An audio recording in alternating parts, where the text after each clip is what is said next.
13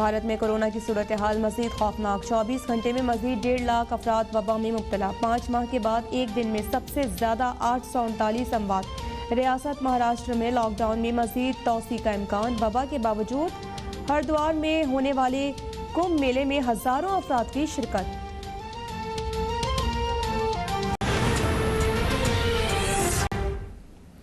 head lines آپ جان چکے ہیں، شامل کریں گے ان خبروں کی تفصیل۔ پاکستان پیپلز پارٹی کی CEC کے اجلاس میں یوسف رضا گیلانی کے مستعفی ہونے کی پیشکش مسترد کر دی گئی۔ Chairman Peoples Party Bilawal Bhutto Zardari نے شاہد خاقان عباسی کا شو کاز نوٹس پھاڑ کر پھینک دیا۔ بلاول بھٹو زرداری کا کہنا ہے کہ ہم سیاست عزت کے لیے کرتے ہیں، عزت سے بڑھ کر کچھ نہیں۔ پیپلز پارٹی کی سینٹرل ایگزیکٹو کمیٹی کا اجلاس، سابق صدر آصف زرداری کی بذریعہ ویڈیو لنک شرکت۔ اجلاس سابق صدر آصف زرداری اور بلاول بھٹو کی زیر صدارت ہوا، جس میں PDM کے شوکاز نوٹس کا معاملہ زیر بحث آیا۔ ذرائع کے مطابق بلاول بھٹو نے شرکاء کو شاہد خاقان عباسی کا شوکاز نوٹس پڑھ کر سنایا۔ بلاول بھٹو نے اجلاس میں PDM کا شوکاز نوٹس پھاڑ کر پھینک دیا، جس پر CEC کے شرکاء نے تالیاں بجائیں۔ اجلاس میں یوسف رضا گیلانی نے اپوزیشن لیڈر کے عہدے سے مستعفی ہونے کی پیشکش بھی کی۔ انہوں نے کہا کہ عہدہ کوئی معنی نہیں رکھتا، جمہوریت کے لیے ہم نے قربانیاں دی ہیں۔ اجلاس کے شرکاء نے یوسف رضا گیلانی کو جواب میں کہا کہ آپ کو مستعفی ہونے کی کوئی ضرورت نہیں، پوری پارٹی آپ کے ساتھ کھڑی ہے۔ CEC اجلاس میں کشمیر پر PTI کی کنفیوز پالیسی پر تبادلہ خیال کیا گیا۔ اجلاس میں وزیر اعلیٰ سندھ مراد علی شاہ، PP شعبہ خواتین کی مرکزی صدر فریال تالپور سمیت دیگر رہنما بھی شریک ہوئے۔ وفاقی حکومت نے لاہور، فیصل آباد اور پشاور میں بھی کوئی بھوکا نہ سوئے پروگرام کا آغاز کر دیا۔ وزیر اعظم عمران خان کہتے ہیں کہ ملک پر قرضے ہیں، ہم قانون کی بالادستی کی جنگ لڑ رہے ہیں، بھوکوں کو کھانا ملے گا تو اللہ کی رحمت سے ملک اپنے پاؤں پر کھڑا ہو جائے گا۔ ملک بھر میں موبائل ٹرک کچن کا جال پھیلائیں گے۔ لاہور، پشاور اور فیصل آباد میں احساس کوئی بھوکا نہ سوئے پروگرام کا آغاز، موبائل لنگر فوڈ ٹرک سروس شروع ہو گئی۔ اسلام آباد میں تقریب سے خطاب میں وزیر اعظم عمران خان نے کہا، ہمارے حالات مشکل ہیں، ملک پر قرضے ہیں، حکومت قانون کی بالادستی کی جنگ لڑ رہی ہے، بھوکوں کو کھانا ملے گا تو اللہ کی رحمت سے ملک اپنے پاؤں پر کھڑا ہو جائے گا، پروگرام کو پورے ملک تک وسعت دیں گے۔ ایک تو انصاف کا انقلاب آیا تھا، رول آف لاء کا، قانون کی بالادستی کا۔